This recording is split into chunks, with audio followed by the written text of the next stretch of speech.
Okay, now I have the pleasure to introduce Tim Shurr. I know Tim Shurr. I've known him for a long time. He might not want to acknowledge that, but I've known him for a while. So I can't tell you how delighted I am to introduce him. He's an alumni of IU Northwest, which is really exciting. Of course, he got his degree in psychology. We'll forgive him for that, but that's okay. He's an alumni, so that's exciting. And he's from the region, which is exciting too. We do produce the best and the brightest, and so it's just a delight to do this. You know, we've gotten speakers from all over, and the last one was from Texas, but it's exciting today to have one of our own, which is really fun. Tim Shurr, he's the president of Shurr Success. Sounds like a real exciting place to go, right? It's a personal development company, and he's based in Indianapolis now. He's an award-winning speaker, peak performance coach, and internationally expert in nonverbal communication. He spent 20 years helping individuals and companies make extraordinary breakthroughs by transforming the way we think. He can be seen and heard regularly on Fox News, CBS, WISH-TV, if you're, you know those from Indianapolis, and radio shows around the country. His clients have included Verizon, NCAA, Amway, Wells Fargo Advisors, and I think we have some people from Wells Fargo here today, Century 21, and Kiwanis International. Tim has written 4 books, which will be available at the end of the program, and that table back there, 27. He has some interesting CDs and books back there, so feel free after it's over, go back and say hi to Tim and peruse the books and see if anything's interested to you. Just save one for me, because I read his book before and I know it's good. And he's a graduate of the IU Northwest class in 1993. Today he's here to share how good companies become great, which sounds like an exciting topic to me. Will you please welcome Tim Shurr?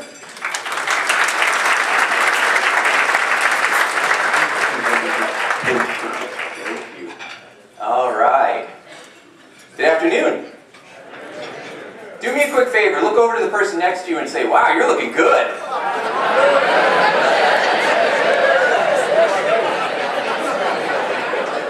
Every chance you get to help somebody feel good about themselves, seize it. Every chance you get to help someone feel brighter and happier and they feel better because you were around them, take advantage of that. Our program today is on maximizing human potential, and that's really about shining, being the best that we can be, and then helping others shine as well. And so I want to tell you a little bit about how I got here, which is interesting. Because I am from the region. I grew up in a little small town. You might have heard of it, Hobart, Indiana. Yeah. And which is fun that I say that and you guys have actually heard of it, which is cool. And but I had something happen to me that was a turning point when I was 12 years old. My dad worked at the mill and my mom took care of us. And when I was 12, I got one of those phone calls that you never want to hear. You really don't want to get. And the phone rang. My mom was at the grocery store, and so I pick up the phone and I go, "Hello," and she says, "Honey, is your mom there? We need to find her. There's been an accident." And my dad was an electrician, so he was at the mill and he was working on this great big electrical box. And his buddy Bill was in there with the flashlight, and the box didn't get tagged properly, which is how I ended up doing safety seminars. But it didn't get tagged, and so while my dad was in there and Bill was with his flashlight, someone turned it on and kind of exploded. So he got burned real bad, ended up in Loyola burn unit, and I ended up moving in with my grandparents, and I won't share all the terrible details about it, but I will tell you the good news. The good news is that he made it. And even though he was full of scars on the outside, he's the first person to take off his shirt and go swimming. And I don't remember him really complaining much, except once where he had to have another hand surgery. His hand didn't quite open all the way, and he complained a little bit. But here's a guy that still doesn't have most of his fingernails, and yet he doesn't seem to complain about it.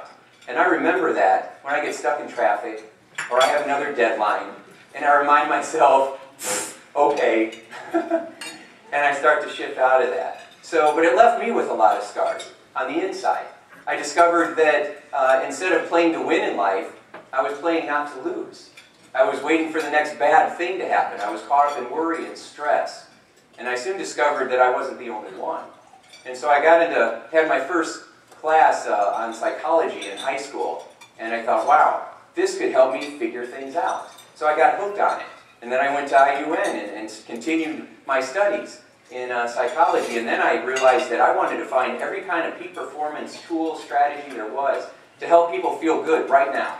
Right now. If medication and counseling wasn't cutting it, what could you do to help someone shift that kind of tension right here, right now? And so I spent the next 25 years learning every kind of tool from neuro-linguistic programming to hypnotherapy to EMDR and EFT and all these other initials, and I got really good at it.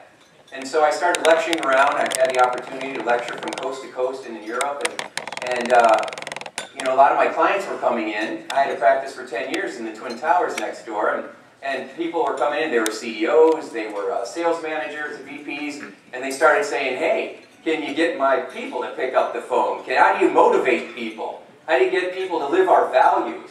And so that brought me into corporate America. And that was an interesting thing. I thought, what is this small town kid going to do with these $100 million companies? And so I started out with sales training because I got really good at being able to read nonverbal communication, body language, and teach people how to do that as well. Because I find that human beings are a bit self-absorbed. We're kind of traveling around in our own head thinking about all these things that we have to do all the time, right? If you're not quite sure if you buy into that, take a drive. You'll find real quick how people are absorbed, especially now with the phones and the texting and everything else. And what happens is we miss the hidden opportunities that are around us all the time to be able to connect with others. People are really good at communicating, but not as good at connecting. When it comes to networking, I usually call it not working, because it's the same kind of, so how's the weather? How you doing? Oh, here's business cards. I don't know what I'm going to do with this, but thanks, I have it. People are really good at talking, not as good at listening. And so I started teaching these sales trainings and then customer service, and then it kind of morphed into transforming cultures. And so today's talk is on how to transform the culture in our own minds so that we can start to make that difference in the workplace, because we're going to spend a third of our lives working. We might as well enjoy it. We might as well create some happiness and some joy. But I find that when I'm in a building, when I first thought, what am I going to do with the company, I realized it's just a house full of people. And I'm pretty good at shifting behavior, limiting beliefs. And so I want to share some of the things that I've learned from this, especially for the students that are in here. Okay? But I want to start with a story. There's these 4 philanthropists, and they're in this town. And the town gets taken over by some enemies. And they come into town, and they take the whole place over, and they take all the young boys and men, and they put them in these terrible prisons. Well, one of the philanthropists said, I'm not comfortable with this. I have to do something about it. So they go up to the guards, and they try to bribe them. And the one philanthropist says, you know what, I've got these clean wells full of water. Take them. But just give our men some clean water so they have something to drink. They're drinking this dirty water. They're getting sick. And so the guard said, okay, fine. So now these men were drinking clean water in their prisons. And then the next philanthropist said, well, I want in on this. And so they went up to the guards and they said, hey, I've got these fields of grain. Take them. But just give our men some bread so they have something to eat. They're starving. They said, okay. And so they have clean water and they have bread, so at least they're eating now in their prisons. And the third philanthropist said, well, I want to make a difference too. And so he went up to the guards and said, you know what, I have these textile mills, and I want to give them to you if you just give them some blankets. They're laying on the ground and they're freezing. And they said, okay. So now they have their blanket as well. So they're eating and drinking and they have their blanket in their prisons. But the fourth philanthropist was the one that was the wisest of them all, and decided that this was not how it should be. And so that night, in the middle of the night, he went up to the guards and bribed them with some cash and got the keys and went up to those prison doors and unlocked those doors and set the men free. See, the point in life, ladies and gentlemen, is not to learn how to get comfortable in our mental prisons, but to learn that we have the keys in our pocket. And through personal development, we can unlock those mental gates and set ourselves free. Our mental gates are fear, stress, worry, anxiety. Raise your hand if you ever lost sleep worrying about something.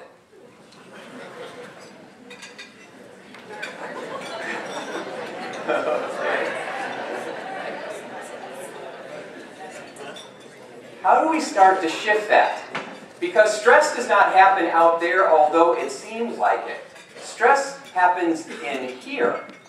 It's not what happens, it's how we interpret it that matters more than anything else. So how do we stay resourceful? How do we keep ourselves feeling calm under pressure? How do we feel good enough inside so that we don't have to make it about ourselves anymore, so we can make it about those around us, so that we really are able to shine and then step back and help others shine? So when I got into the business world, I started noticing what was going on, and I want to take you on a quick little journey with me. Okay? So, reaching the summit, why maximizing human potential is your greatest competitive advantage, because at the end of the day, it's the people that make the difference. Not just the product, not just your marketing, not just your sales. And so when you first go into a company, you're at base camp, and you decide, hey, we've got a quality product, we've got great service, and we've got affordable pricing. That sounds wonderful until you realize that everybody else is saying the exact same thing. So how do you stand out then? Well, then you begin to focus in on your product development. How do I find a better product? How do I find what people need? How do I improve on that? Let's get our organizational structure intact so we get the right people in the right positions, and if they're not in the right positions, we're going to have the courage to do something about it instead of just kind of hoping it works out on its own. We start with our workflow systems and our operational excellence, and then we start to work on improving our marketing, our sales, and our customer service. So we're working on the external. Something that I learned from living in Indianapolis are racing metaphors. And so here's my racing metaphor for you. Okay? What happens when you put all your money into the car and no money into the driver? You put the car in the wall. And that's what companies tend to do. We tend to focus on marketing, we tend to focus on our systems, we tend to focus on our software, but we forget to focus on really developing our greatest asset, which is our people. It's one of the reasons why I'm so excited to be here today, because IUN puts so much energy and focus on developing great people. So here's the great divide. Here's what I've noticed that happens. There's a lot of wonderful companies out there, but there's this split that happens. And let me just kind of map it out for you. When you develop your people, when you provide emotional intelligence training, which is you help people understand what's driving them from behind the scenes. You help people understand what the beliefs are in their unconscious mind that are causing them to think the way that they think, to behave the way that they behave. Are they choosing how to respond in life, or are they constantly reacting to whatever's happening in the moment? Are they focusing on how they can be a part of a team, or are they always focused on themselves? How do you begin to create that self-awareness and start to shift people? Because when people have a greater care for themselves, they start to have a greater care for other people as well. And that becomes your competitive advantage. So when you develop that, because that is something you have to learn how to do. Zig Ziglar said that the greatest learning sometimes happen after school, after you get out. If you don't go into higher education like IUN and you just get out of high school, then what you have left is whatever your parents knew. And you just pass it along. He says they don't, unless you go and seek it out, you don't learn how to set really good goals and how to make sure that you're following through on them and how to avoid distractions and how to get up continually when you get knocked down. One of my favorite quotes from Les Brown, he says, when you get knocked down and you're going to get knocked down, then fall on your back. Because if you can fall on your back, you can see up. If you can see up, you can get up. Hallelujah. And I'm like, oh, let's, whoa, okay? So I'm like, oh, preach on, right? And so I realized that that's exactly what it's all about. Winston Churchill said, when you're going through hell, don't stop. Just keep going. And Dory in Finding Nemo, she says, just keep swimming, swimming, swimming. We have to learn how to do that through the School of Hard Knocks. So when you start to develop your emotional education, which is your self-awareness, your empathy, your drive, how to stay focused, how to care about those around you, how to be part of a team. When you start to develop your verbal and your nonverbal communication skills, and I'll talk about some of these in a minute, it really is incredible when you start to notice and realize that 55% of communication is nonverbal. Your body language and your facial expressions speak so much louder, I can't even hear the words you're using and what you're saying. And do you even know what your facial expressions look like? Probably not, because it's your face. My coach used to tell me, you know, Tim, it's hard to see the label when you're in the bottle. That makes a lot of sense. So increasing that self-awareness by having heart-to-heart conversations. I always do small groups and then big groups, and we have these conversations, and it's amazing what comes out of them because people are just having honest conversations. But honest conversations don't usually occur in corporate America because of all the worry and fear and stress. So, you know, I find that people tend to be quite resistant to change. Have you ever noticed that? Yeah. So let's just make a deal with each other. It's just us. Okay? So let's make a deal. Let's just decide that we're going to be open to change. And we'll think of change as an opportunity. Okay? Would you all agree to be open to change with me? Did you hear the response? The whole half of the room was like, what kind of change? It just happened again. Okay? So let's take it a step further. Because I've also learned that people don't change with information. People don't change just because they have new awareness. People change from having emotional experiences. From having an experience that shifts the way that they think and feel. So I want to help you have an experience right here, right now. So if you could, I'd like you to stand up. And you're going to get with a partner. Teams of 2. And we're going to play a little game. People are already going, what is this crap all about?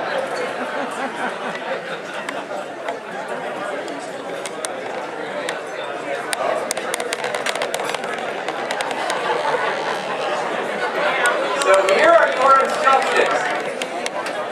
We're going to increase your sensory acuity, which means we're going to see how well you pay attention to what's going on around you. All right, so you're going to go ahead and you're going to, now my HR people always go, what? Okay, but you're going to go ahead and you're going to check your partner out. Okay,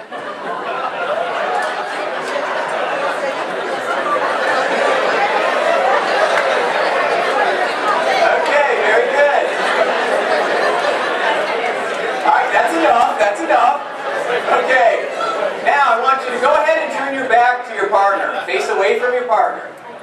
That's right, good. Now, here's your instructions. I would like you to go ahead and change 3 things about your physical appearance. I will repeat it. I would like you to go ahead and change 3 things about your physical appearance. Once you have changed 3 things about your physical appearance, I would like you to turn back and see if you can figure out what your partner changed. Begin.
instructions.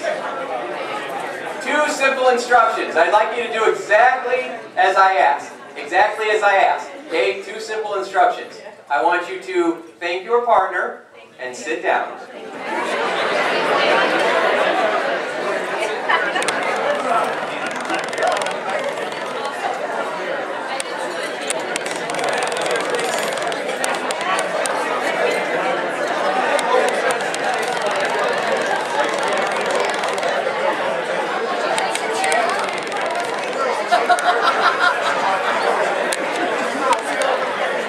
So this is a little exercise on change, okay?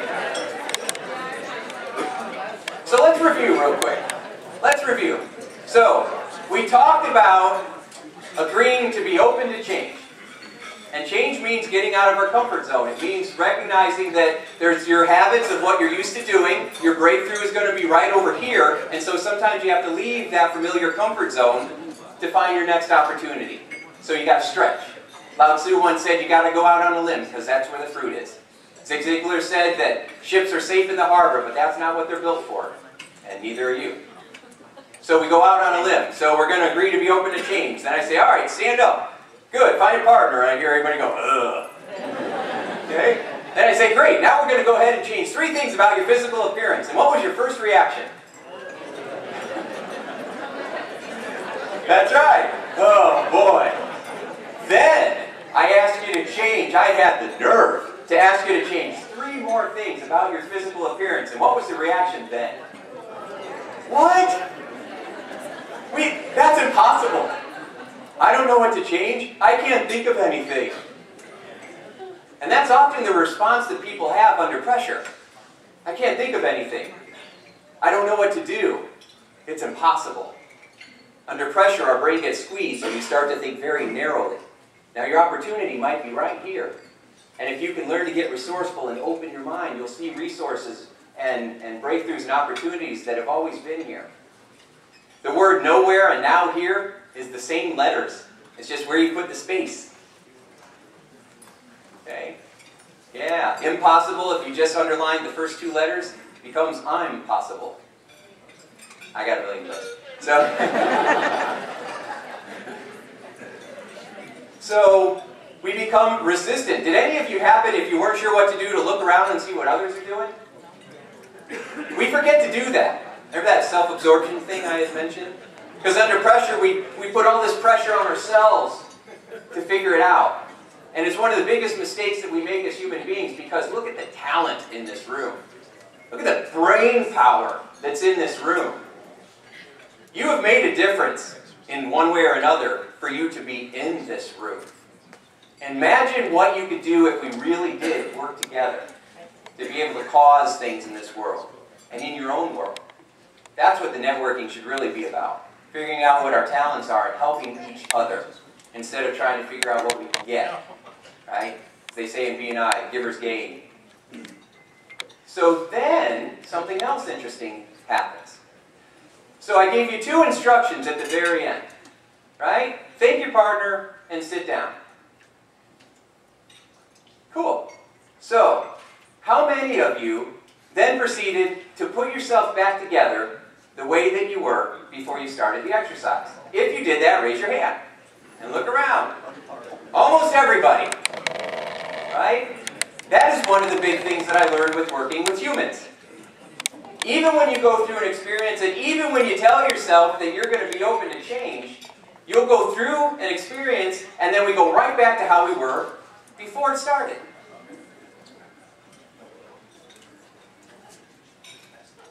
And you'll remember that now because you went through it, and I didn't just talk about it. It wasn't just on a slide. You just experienced going right back. As smart as you are. Because human beings are creatures of habit. And so we end up going right back. And it's interesting.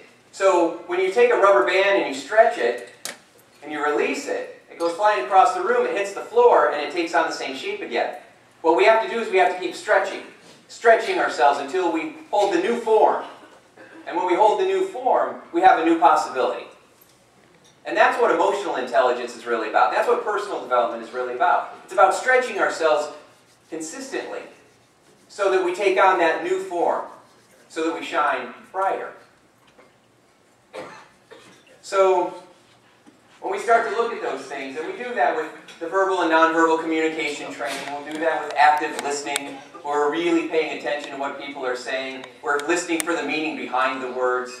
We're developing our profiling aptitude, and that's just a fancy way of saying being able to read people.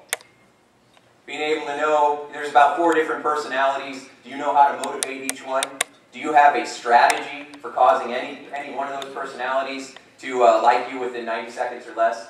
Do you know how to cause rapport? Most people just kind of wing it and smile and do the old Dale Carnegie, right? Which is great, but there are better ways. Okay, so what happens if a company does not develop their people in this kind of way? What happens is we start to have all the problems that are pretty consistent in business. From high turnover, to negative energy in the workplace, to people sending out disrespectful emails and CCing everybody. People have such a hard time being straightforward and honest, even with texting these days. People go all the way around what they really want to say, and then at the end they put LOL instead of feeling connected. So you'll have lower employee satisfaction survey scores or customer satisfaction survey scores, and it just goes on and on from silos. I've seen a lot of silos between finance and sales, for example, and everybody's convinced that the whole goal is to wreck each other's day. And of course, that's not it at all, right? Or that you don't understand how busy I am. But they are too. It's what we call self-deception. Self-deception is we are part of the problem and we don't realize we're part of the problem. So I see this all the time. People will, you ever seen people driving and one person's riding somebody else, right? And then they go whipping around the car and then they put on the brakes, you know, and everybody is disrespecting everybody else, right? Instead of just kind of go ahead. So being able to train ourselves on how to care for that other person, how to be aware of these things, how to decide to be the cause in our life instead of the effect of it. I mean, you want to be the baseball or you want to be the baseball bat. So, and when you start to understand that, you realize even when I was working for, doing healthcare programs for, IU School of Medicine or Riverview Hospital Healthcare, they were talking about lawsuits. The doctors that have rapport, now they might only have 3 minutes with their patient, but the ones that have those people skills never get sued. It's the ones that don't. Oh, they're smart, they're analytical, they'll go in there and they'll work on you like a mechanic to a car. But there's more than just our physical body. We want a connection, especially when we're scared. So it's really powerful, and I'm excited that companies are starting to change that around. They're really interested on how to create a culture of engagement. And a culture of engagement just means that employees feel validated, they feel appreciated, they feel cared for. And the millennials these days are calling up HR directors and saying, what's your culture like? You know, and they have to lie, say it's good. No. No, there are a lot of great cultures out there. Jim Collins wrote a classic book, Good to Great. And the difference is in developing the people, right? So it comes back to the basics. It comes back to the basics. So I was telling Anna, my friends will say, what do you do when you go to those big companies? And I say, I just teach manners, right? I just go in and remind people to care about each other. So I just dress it up in some fun games and savvy ways. And it's pretty cool. And what happens when you do that is you get back up the mountain and you become a values-based organization. And a cool thing about that is that managers and supervisors and even the people in the C-suites, they start to become transformational leaders. Instead of just transactional trying to get the job done, they're really focusing on lifting people up and getting to know them better. So they start to evaluate people and create programs for them where they're judged not just on their performance and how well you do the job, but how well you live the values. It becomes an equal part of it, which is pretty amazing. Changing self-awareness, empathy, innovation, nonverbal communication skills. Employees and customers, employees start to become customer-focused. They start to really care. What's your opinion on customer service these days in general, as consumers? Not very good. Poor. Yeah. And it's unfortunate I remember walking into like a Best Buy, and you know, the guys on the floor are great, but the people behind the counter. I remember one time I walked in and I had a quick question, and somebody walks up to me, and I could see they were in a hurry, and they walk up and they go, "What?" I'm like, "Yeah," because I was teaching a lot of customer service training. I'm like, that's a story I can tell. I'm still telling it. I went into a Home Depot one time, and you know, and you can tell if people are employee or customer focused, because some people you walk in, I'll say, "Hey, where are the pencils?" And I'm like, "Down there, okay, then over on the left, and then down to the bottom." Yeah. Okay, and then you go look for someone else, right? So, unless you're an achiever, right? And then you just power walk, so you move with purpose until you find it on your own. I know you Type A'ers are in here. Yeah, there you go.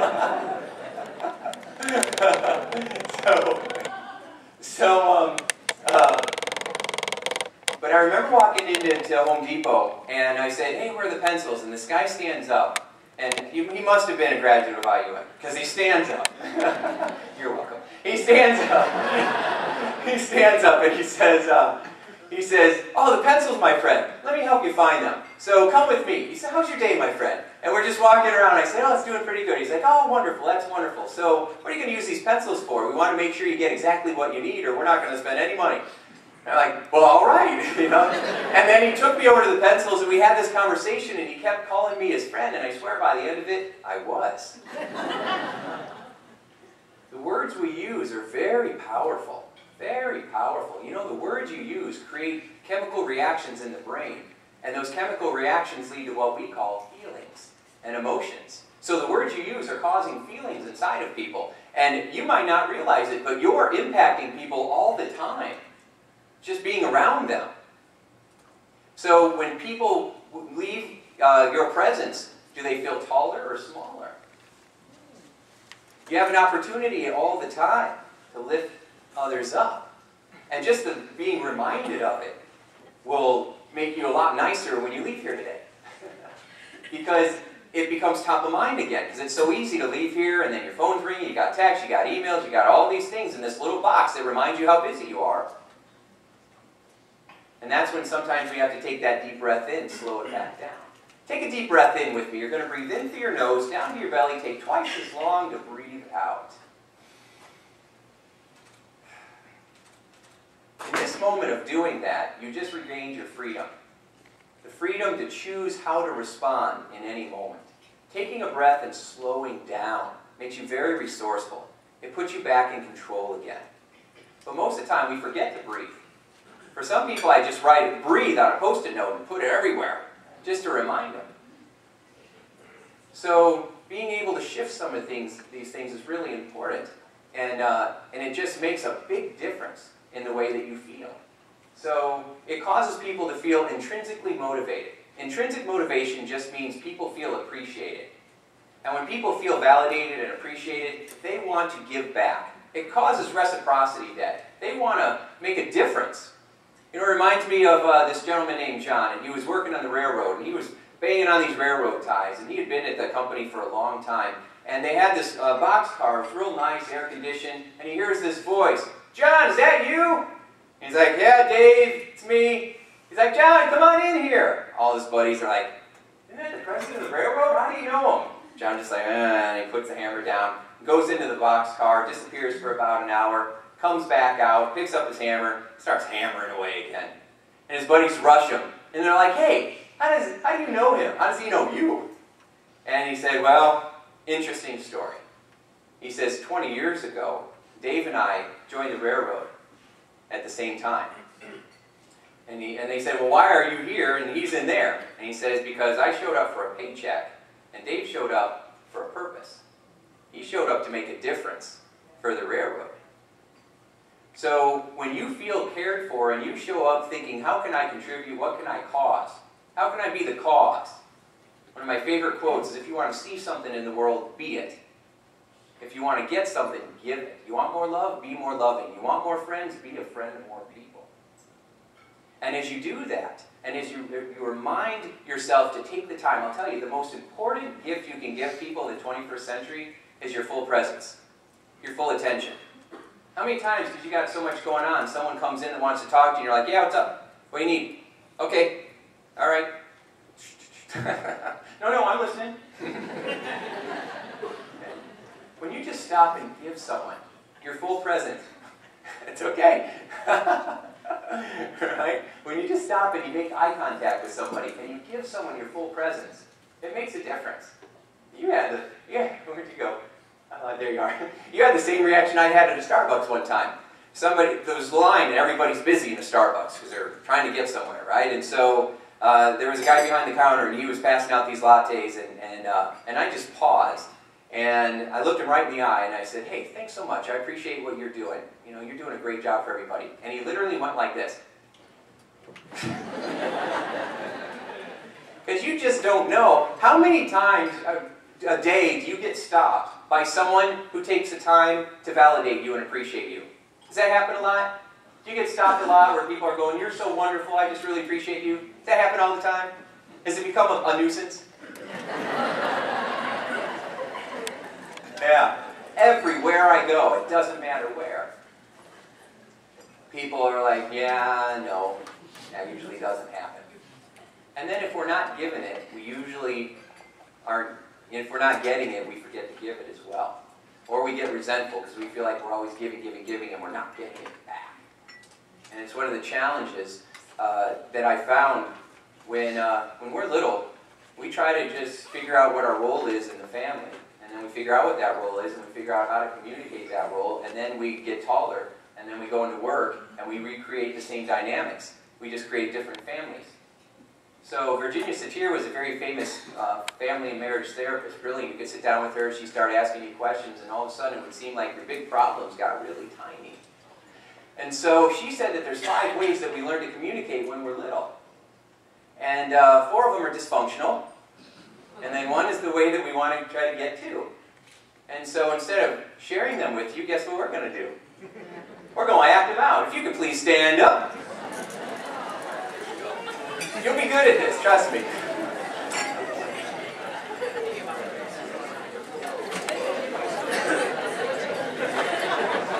So Jenny said that, there's these 5 ways to communicate. And she said the first way, no particular order. She says the first way is the placater. Okay, so I want you to hold your hands together like this and hold them up like we're going to be on one knee. And I want you to repeat after me. I only live for you. I don't matter. I don't matter. Okay, now there's another way of doing this. Go like this. Okay? No matter what I do. No matter what I do. It's never good enough. It's never good enough. Oh, you guys are good at that one. Okay, so. All right, now that's the placater. And what she says, yeah, we're going to be over just a little bit. Okay, so if you need to sit down, you can, but I encourage you to stand up. So Jenny would say that that's the placater. The placater doesn't want to rock the boat.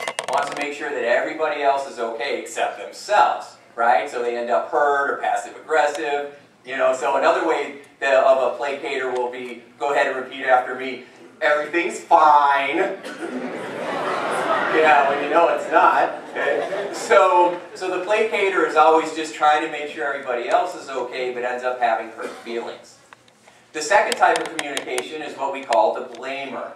Okay, now placaters and blamers usually get married.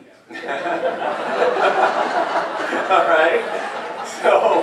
So the blamer goes like this. I want you to point, but not at me and not at each other. Okay, but just point and repeat after me. It's all your fault. It's all your fault. It's all you. It's all you. Okay, so that's a blamer. So I'm sure you've either done that or been pointed at one time and another.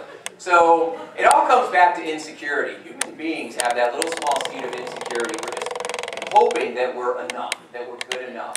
And if we doubt it, all the worries and fears and rejection and all the self-sabotage comes from that fear of not being good enough.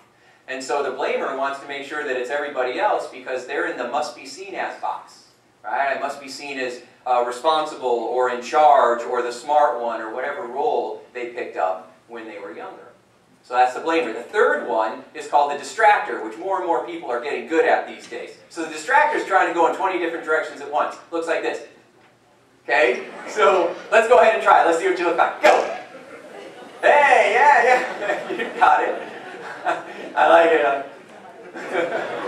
Good, good. Okay, so the distractor decides that if we ignore it, it will go away on its own. So let me ask you, ladies and gentlemen, when you sweep things under the rug, does that work? No. Yeah, it makes it worse. Some of you have mountains with a rug on top. So that doesn't work. I've met people that have grudges over some silly thing that was said from 20 years ago. Right? And they hold on to it. Well, we have whole countries that do that. Okay, so what we need to do is recognize it so that we can start to shift it. The fourth level of communication is what we call the computer.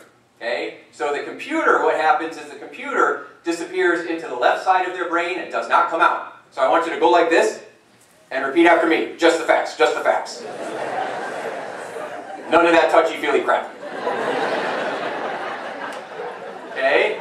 So you'll slip into your intellect because emotions feel icky and we don't want to connect. But if you're guarding your heart, no one can connect with your heart. Right? And so we want to, yeah, the ones of you that are smiling real big right now. Okay? So, and then we get to the fifth one. And this is the one, because we've all done all of these. We've all done all of them. But we want to get to the fifth one. And the fifth one is called the leveler. And the leveler goes like this. So put your arms out. And please repeat after me. This is who I am. And I am enough. I am already good. That's right. Don't just lip it. I'm watching you. Okay? And if you need something in your leveling, say, this is what I need. And if you can help me, great. And if you can't, that's okay. I will find my way. Amen. Hallelujah. All right. Now, let's play a little game. This side of the room right here, you're going to go ahead and be the placator. Okay? This little group right here, all the way back, you're going to be the blamers. This group over here, you're going to go ahead and be the distractors. This little segment over here, you guys, if you're not sure, just do one. You're going to go ahead and be the computer, okay? And you guys over here on the end, you're going to be the levelers. When I say go, I want you to act it out and face the whole room. Okay, let's see what it's like. 1, 2, 3, go!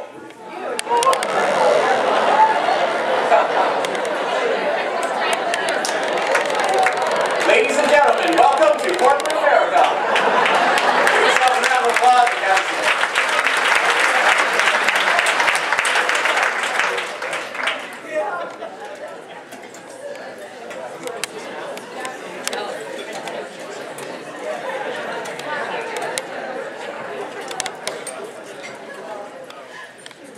So, once you get past the resistance to change and to new opportunities, then you start to work with the communication strategies and what's going on inside of people. Because you can give people, and I'm sure you've had this experience, the best business plan in the world and they still don't use it. You can give them all the tools and resources and they won't follow through with it. People are saying all the time, how do I motivate the unmotivated? This is how. You start to get in and understand what they really value, what really drives people, what matters most to them. You know, a powerful question is just, so what matters most to you about whatever it is? What matters most to you about this company? What matters most to you about this event today? What matters most to you about being here? You came here for a reason. And if you start to ask people questions like that, boy, you get to know someone that you might have known for 10 years, and you know them better in 5 minutes. By asking little questions like that. What's most important to you? What else? What else? What else? You start to unravel, because they'll give you the generic answers, but when you keep asking them, they unravel that onion and start to get to what really matters. And then if you had to rank it, which would be the most important one, and what you've just done is you've elicited their driving value. What they would be willing to spend the most time, energy, and money to attain. It's a feeling. At the end of the day, we're emotion junkies. We want to feel security. We want to feel power. We want to feel importance. We want to have adventure. A lot of us have ADD, adventure deficit disorder. We're just not having enough fun. Because we're work. Right? So being able to pause in your life and say, all right, this is what I've done this first part of my life. What's the next chapter going to be? When you start to operate at that level, then you can, these are some of the things that will get you there. Right? So how do you develop some EQ? I'm going to go through this real quick. First, you develop the self-awareness. It's the first piece of it all the time. So how are you coming across to others? It's an interesting question. You can't answer it because you don't know. Now you have to go and find out and see yourself through the eyes of another. Then we start to focus on building that empathy, creating that desire to care. Because that intrinsic motivation is the strongest driver of human productivity. If you want to maximize potential and productivity and then ultimately profits, you got to cause people to feel cared about, and then they will return the favor. And then the third one is those verbal and nonverbal communication skills. Again, I had said before that the words you use create feelings and emotions inside of you. So let me give you a customer service example. I remember I was here, 10 years ago, I went and trained all the customer service reps for NIPSCO. A guy named Bob. And if you haven't had another one in a while, I'm available. Just saying. But I remember that how you say things really influences the way that people feel. So let me ask you a question. Let's just say that you're my customer and you just said, hey, thank you so much. And I go, no problem. What's the word you just heard? Interesting. Or what if I want to be cool? Hey, no worries. What's the word you just heard? Interesting. Or if I say, my pleasure.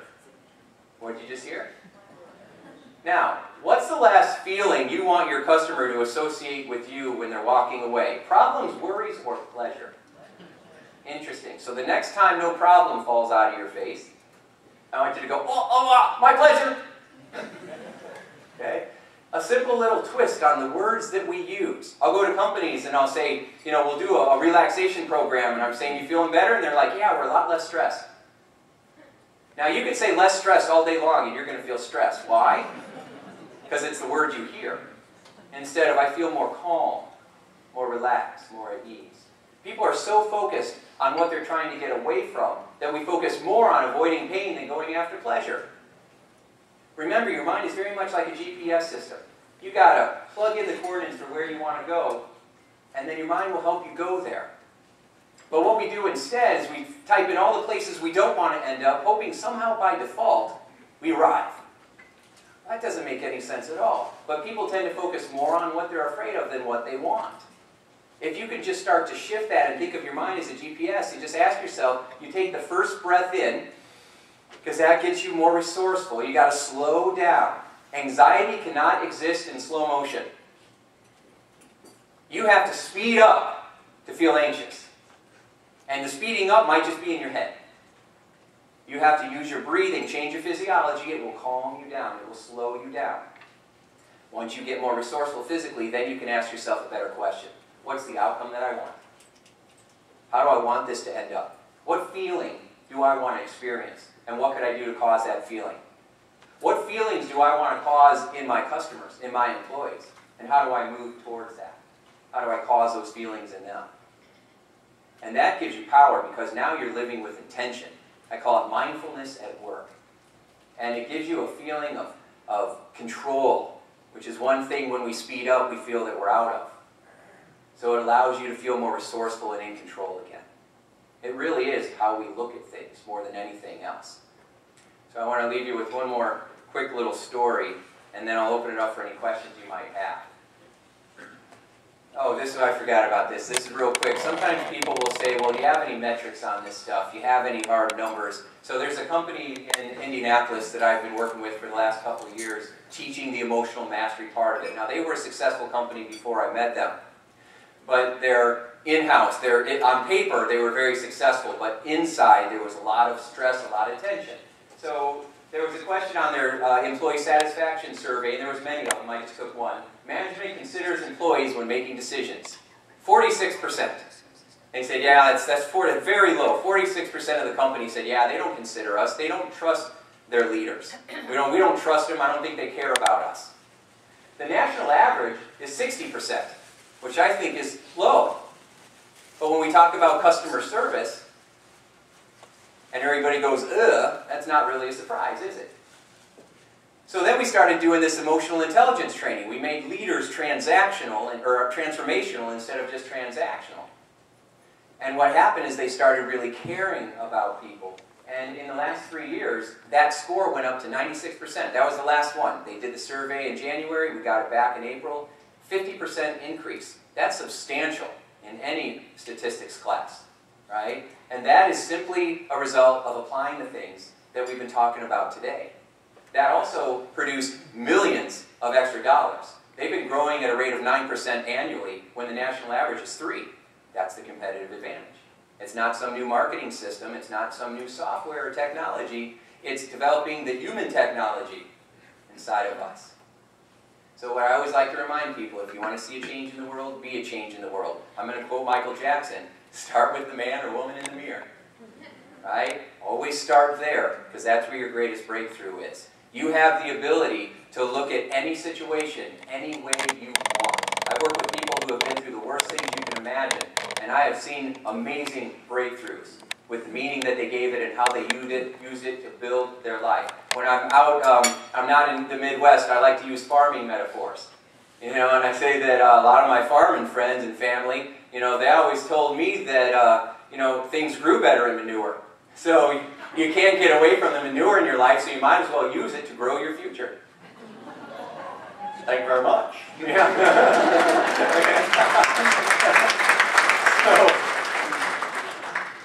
So we always have the ability to look at things the way that we want. There's this little boy, and he sees this baseball, and he has this stick he's been walking around with, so he throws this baseball way in the air, and he swings, oh, and he misses.